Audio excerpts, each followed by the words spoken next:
Welcome, deep divers.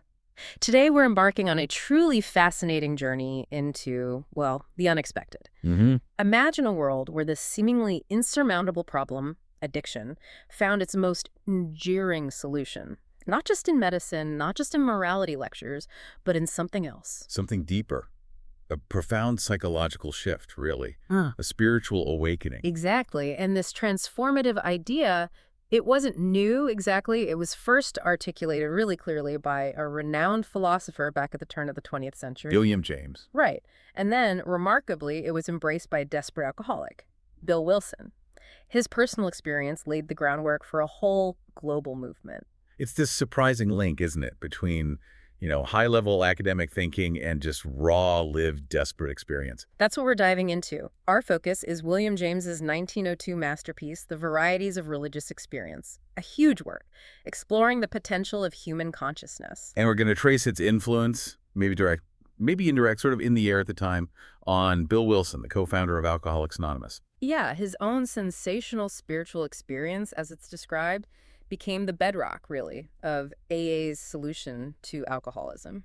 So our mission today, essentially, is to unpack how James's concept of a spiritual experience, this idea of a psychological transformation so powerful it can remake a personality, Right, a total remake. how that became the blueprint, the spiritual, and maybe even intellectual blueprint for AA. We want you to see how James's insights gave Bill Wilson perhaps the language, the framework, a way to understand and talk about the miracle of his own sobriety.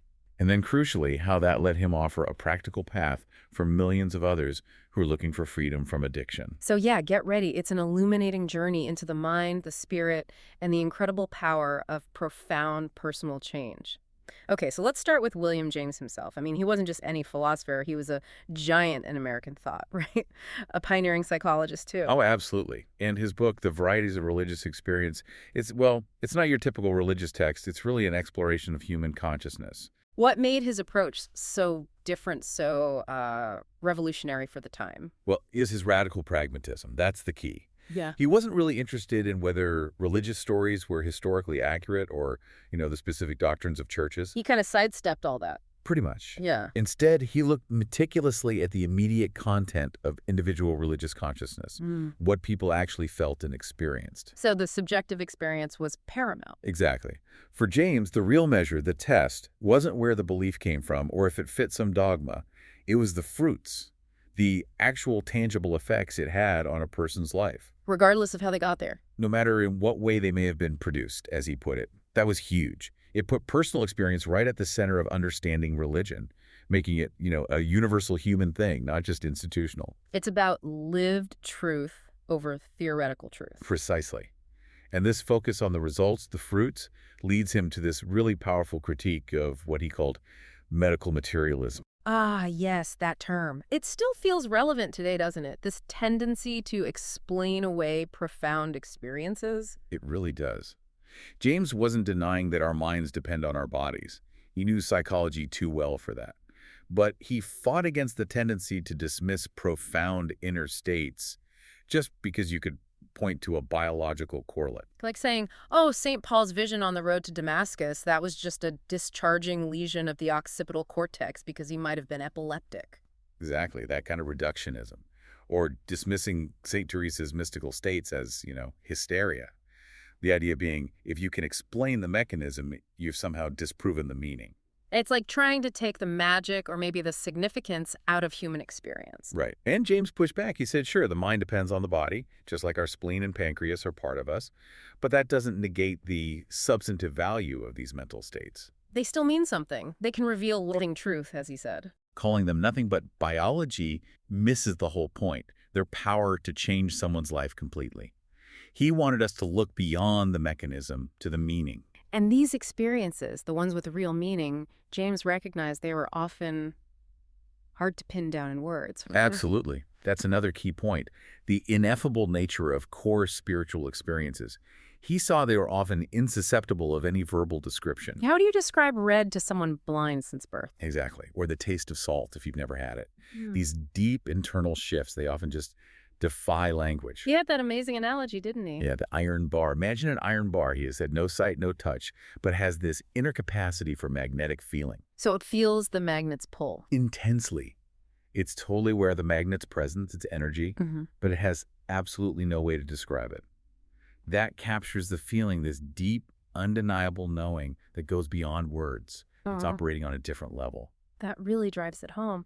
And James connected this deep, often wordless feeling to a fundamental human need, didn't he? Something beyond just intellect. He did. He pointed to Leo Tolstoy. Tolstoy, hugely successful, intellectual, but he felt this profound meaninglessness, this existential dread. Ready to end it all, almost. Almost. But what stopped him, James highlighted, was this deep thirst for God. He called it a pining emotion. It wasn't rational, especially given Tolstoy's intellectual struggles with faith, but it was undeniable. Like an instinct. Almost, yeah. A deep craving for something more, something beyond the everyday that kept him anchored, even when his rational mind saw only emptiness. It's like that magnetic pull again, a non-rational drive towards meaning. So if these experiences are so powerful, often beyond words, changing people at their core, what did James see as their ultimate impact? Well, that brings us to his idea of the second birth. This is central for James. It's not just feeling a bit better or making some changes. It's a complete overhaul. Totally. A radical, profound psychological shift that literally remakes the personality. It's a fundamental change, moving way beyond just, getting back to normal health. It's redemption, almost. He used that word. The sufferer, when saved, is saved by what seems to him a second birth. And the effects, the fruits, again, could be stunningly quick and complete.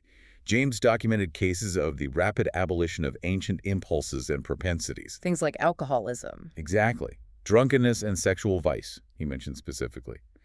He observed that things people struggled with for years, using willpower, prayers, resolution. Oh, that just didn't work. Right. Suddenly, an internal event, maybe hearing a voice, or what he called a sensory automatism, like an involuntary message from deep inside, could just wipe the slate clean.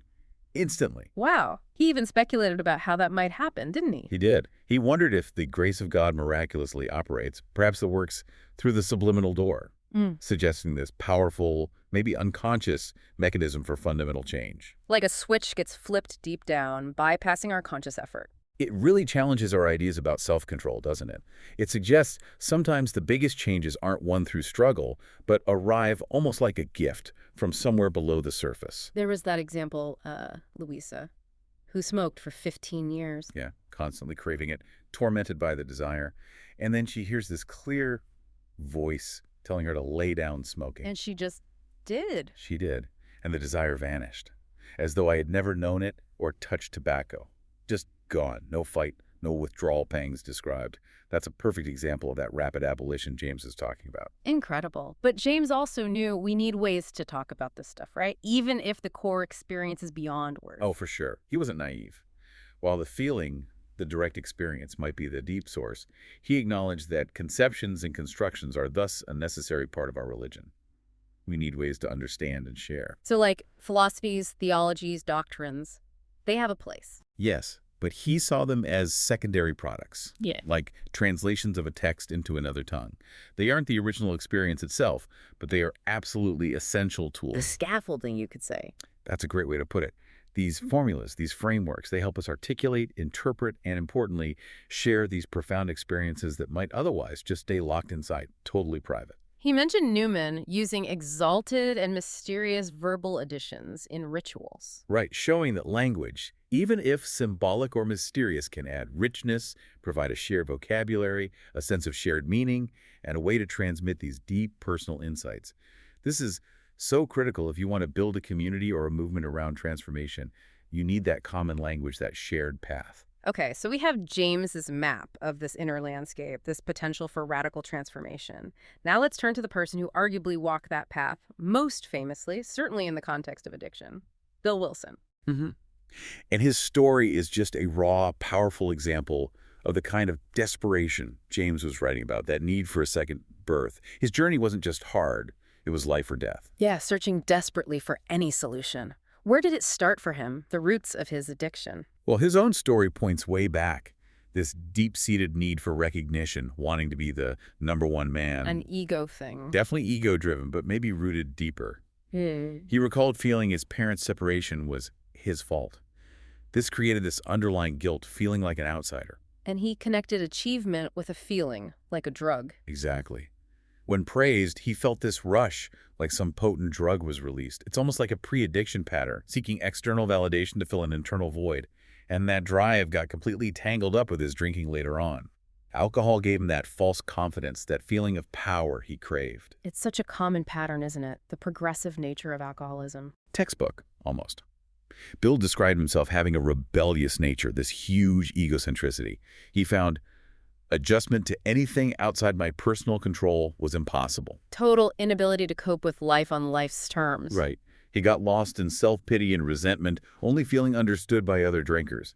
Alcohol went from being fun to being absolutely necessary. An escape hatch. Yeah, an escape from the remorse and shame and humiliation when I was sober, which he said were almost unbearable. You see, this arc starts fun-loving, successful even, then slides into irresponsibility and insolence, losing everything. It's the story of the disease taking over. And all along there's this denial, this belief they can still control it. Oh, the illusion of control is massive. The sources talk about rationalizing every sober moment, making endless promises this time will be different. Even when everyone around them sees the disaster. Warnings from work, family begging them to get help. But the realization, the admission of being a drunkard, that word carried so much shame and feeling like there was no help possible. It was crushing. Alcohol becomes this total blind spot, blocking out reality. Even while it's causing unbelievable pain, mental, emotional, physical, spiritual. They've lost the plot of their own lives. It's terrifying. And that downward spiral inevitably leads to hitting bottom, that point of utter collapse, which paradoxically can be the very thing that opens the door. Bill Wilson's bottom was about as low as you can get. The sources describe him drinking 60 days around the clock. With the intent to die? Literally. To drink myself to death. He was done. Completely broken. Think about the repeated humiliations, jail, blackouts. All the defenses crumble. There's that chilling line from one source. Even scarier was to take responsibility for the mess I'd made. Even scarier was to remember your own life. Exactly. That's the abyss. Utter despair, the old self totally shattered, facing insanity or death. And it's right there, in that absolute void, that the extraordinary can happen. Which it did for Bill. In the hospital, facing the end, he had his sensational spiritual experience, the famous white light moment. Yeah. While the exact details are told elsewhere, our sources confirm it was such a major, even sensational spiritual experience. It's almost a perfect illustration of James's second birth. Coming right out of that total defeat. Out of complete defeat and weakness, the loss of one's old life as a condition for finding a new one. It wasn't just feeling better, it was a fundamental restructuring, an instantaneous shift onto a path of sobriety. It's like the complete destruction of his ego made space for something entirely new to rush in. That's a powerful way to think about it. Strength literally arising from total weakness, the ultimate turning point. And that incredibly intense personal experience, that second birth, it didn't just stay personal. It became the foundation for a practical way out for others. It became the spiritual core of AA. But it wasn't like he just invented it all from scratch, right? No, not at all. And this really fits with James's pragmatic focus on what works, the fruits. AA itself says, it was not invented. Its basics were brought to us through the experience and wisdom of many great friends. We simply borrowed and adapted their ideas. That's pretty humble, actually. It is. Bill Wilson and Dr. Bob, the co-founder, were hugely influenced by the Oxford Group. This was a Christian fellowship, quite active at the time. What did they borrow specifically? Key principles. Things like absolute honesty, making restitution for harms done, and crucially, sharing personal stories, personal struggles, and victories. So open vulnerability. Yes. They saw people in the Oxford Group being incredibly real, achieving victory over sin through walking daily with God, as they put it. It was this very intimate personal religion talked openly and joyfully. Bill saw these principles working. He saw they had power. And that provided the raw material, the foundation. Exactly. This borrowing and adapting led to the 12 steps, which basically formalized this spiritual path, making it a guide anyone could try to follow. And those steps, they really echo James's ideas about transformation, don't they? Directly. Let's look at a few. Step 1. We admitted we were powerless over alcohol, that our lives had become unmanageable. That's total surrender, Yeah. no wiggle room. It's complete capitulation, intellectually and emotionally. It's like that absolute disenchantment James saw in Tolstoy. You finally admit you cannot fix this yourself. You hit that wall of powerlessness. It smashes that denial of need that keeps addicts stuck. Exactly. Without that surrender, the door stays shut. You're still fighting the solution. It's the necessary death of the old ego-driven self. Okay, then step 2. Came to believe that a power greater than ourselves could restore us to sanity. That's the turning point, isn't it? It is. And it's phrased so carefully, it offers an entry point, especially if the word God is difficult for someone. Right. That phrase, God as we understood him, is key. It's brilliant, really. Radically inclusive. It allows you to define that power. Maybe it's the group, maybe it's nature, maybe it's good, orderly direction, God. It just needs to be something outside your own broken self. It addresses that feeling of insanity, the chaos of addiction, and offers hope from an external source. Which is exactly what James talked about, finding assistance of someone when you're in despair, acknowledging the need for help from outside yourself. It fills that spiritual vacuum left by the addiction. And how do these steps culminate? Where does the transformation lead? Well, look at step 12. Having had a spiritual awakening as a result of these steps, we tried to carry this message to alcoholics and to practice these principles in all our affairs. So the awakening isn't the end point. No, it's the beginning of a new way of acting in the world. This is the ultimate fruit. James talked about the positive outward results. Sharing the experience, helping others. Right. The joy of living is the theme of the 12th step, one source says, characterized by giving that asks no reward. You take your inner transformation and you pay it forward. It's not meant to be hoarded. It's meant to be shared. That's how the recovery spreads. Beyond the steps themselves, there's this culture in AA, isn't there? Around humility, connection. Absolutely. There's that core idea, the paradox of regeneration. Real strength emerges only after you've surrendered to weakness. Strength arising out of complete defeat and weakness. That's it. And the realization that most individuals cannot recover unless there is group. You understand you're but a small part of a great whole. That shifts you away from that isolating ego, the number one man thing. Completely. Towards interdependence. There's this wonderful honesty in acknowledging we recovered. Alcoholics are not so much brothers in virtue as we are brothers in our defects and in our common strivings to overcome them. That shared humanity is powerful. Immensely. Yeah. And it connects to that AA concept of not godness. It's about accepting limitation, realizing you need others, you need that power greater. It fights the isolation of addiction. The idea that need is not a dirty word. Right, because in active addiction, denying need was the name of the game. Now, vulnerability becomes a strength, fostering real connection. Every human being needs others both to give to and to receive from. And anonymity plays a huge role in this, doesn't it? Why is that so foundational? It's called the spiritual foundation of all our traditions. It's about real humility, putting principles before personalities. So no single person becomes the star. Exactly. The message is more important than the messenger. And it fosters that safety for sharing. The raw honesty you hear in meetings, people sharing their deepest struggles and hopes, it creates this flow of energy. That can open your mind. Yeah, it makes you realize, wow, I'm not alone. That shared experience, that empathy, it's incredibly healing. It lets people move through the steps at their own pace, without judgment. It's where the unspeakable starts to find words. And it's not like you have the spiritual experience, do the steps, and you're cured forever. Definitely not. It's a daily discipline. Constant self-examination, meditation, and prayer. These aren't just suggestions, they're tools. Tools to maintain the change. Exactly. When they're practiced regularly, logically related and interwoven, they build an unshakable foundation for life. They give you the resources to face challenges without the thought of a drink. Cultivating gratitude, patience, a whole new outlook. It's about tending to that second birth every single day, making sure the transformation sticks and deepens. Okay, so we've seen the theory from James, the practical application in AA's structure. Mm-hmm. What about the results? The real-world fruits of transformation. What does this new life actually look like? Well, first and foremost, it means actually overcoming the disease of alcoholism, moving beyond just not drinking into real sustainable recovery. And it's important to remember the idea of alcoholism as a disease is relatively recent in medicine. Very recent. AA, with Dr. Bob being a physician, was way ahead of the curve on this. They pushed back against the idea that alcoholics were just moral degenerates. Weak-willed people. Right. Seeing it as an illness was crucial because, as the sources state, the alcoholic can learn to completely control his disease, but the affliction cannot be cured so that he can return to alcohol without adverse consequences. It doesn't go away. No. That sensitivity remains. One drink can change the thinking of an alcoholic right back into relapse mode. It highlights that it's a lasting change in the person, demanding a permanent change in behavior, not just a temporary fix. Understanding it as a disease also helps people move beyond seeing drinking as just self-medication, right? Though it often starts that way. Absolutely.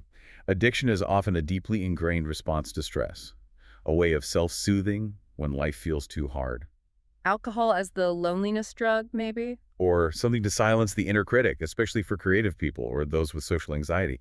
But it's a false promise. It leads to insane behavior, losing the narrative of my own life. So the spiritual path offers something real instead. Yes, a genuine alternative. Huh. It addresses the root problem, the self-centered fear that fuels the drinking and other issues. It provides real connection, real purpose, real inner peace that alcohol only faked. Authentic comfort, not a chemical substitute. And the biggest fruit, maybe, is the shift from chaos to serenity. That's huge. The journey is described as moving from terrible confusion, emotional chaos, and near despair to finding the sober world is actually a pleasant place. It's the serenity prayer in action. Exactly. Gaining the serenity to accept the things we cannot change, courage to change the things we can, and wisdom to know the difference. That wisdom is key. It allows for progress, not perfection. Right. Yeah. And it shifts your focus. Mhm. Instead of blaming everyone else or the world, you start asking, what can I do about my situation? It takes the overwhelming burden and makes it manageable. It turns despair into peace. So it's more than just stopping drinking. It's a whole new life. Completely transformed. People find purpose again. They go from being entirely concerned with drinking, sobering up, and drinking again, to finding a new, interesting, and responsible position. A different view of what life is for. Yeah, seeing life as intended to grow souls, not fortunes, to make character, not whoopee. Building something meaningful, not just chasing the next high. And relationships must change dramatically. Oh, profoundly. Recovery is about moving from isolation to connection. Healing happens in relationship and in connection with other And people. learning to connect healthily. First, learning to be kind, warm, and loving to myself, which is often a huge hurdle, and then being able genuinely to care about others. Taking responsibility, making amends. Yes, that shared responsibility fosters forgiveness, helps in changing our perception of the past. You rebuild trust, rebuild intimacy. You go from being a source of pain to being a source of support. And finally, this idea of living with integrity. It becomes possible. The path demands honesty, purity, unselfishness, and love. It means learning to be true to myself, actually consistently doing what I say I'm going to do. Which must build self-worth. Absolutely.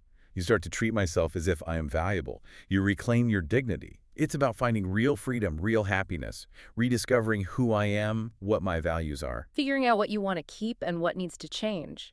And often people find they have more fun than when I was drinking. Because, as one source notes, alcohol can actually hinder your fun. It narrows your world. Sobriety opens it up. It really is a complete rebirth, a sustainable, fulfilling new way of living. Hashtag outro. Wow, so we've really traced quite a line today, haven't we? An intellectual and spiritual lineage. Yeah, starting with William James, the philosopher, giving us these incredibly deep insights into spiritual experience as this radical personality-changing force. Looking so closely at individual consciousness, the experience itself, and those transformative fruits, his work gave us such a powerful lens to view human potential. And then Bill Wilson, co-founder of AA. Whether he read James directly or just absorbed these ideas that were kind of in the air, influenced by groups like the Oxford Group, He somehow integrated it all. masterfully into Yeah. a practical, accessible program. He saw that his own miracle of sobriety wasn't just some random fluke. It was an example of these universal principles James wrote about. Exactly. And he provided the language, the structure, the steps for millions of others to have their own second birth, their own spiritual awakening that could genuinely remake them. And the success of AA, globally, spanning decades, Yeah. really does feel like a testament to James's pragmatic view, right? That the true is what works well. Undeniably. It shows that deep personal transformation, changing that inner landscape, rather than just trying to manage behavior on the surface, that holds the real key to lasting change, certainly in addiction, maybe elsewhere too. So thinking about everything we've explored, the power of surrender, transformation coming through unexpected doors, rebirth after hitting bottom, it leads to a final thought for you, our listeners. Considering these profound shifts, what unshakable foundation for life might you be able to cultivate? perhaps by embracing your own version of a good, orderly direction and trusting the power of inner transformation, however that looks for you, to guide you through life's challenges. Something to definitely ponder.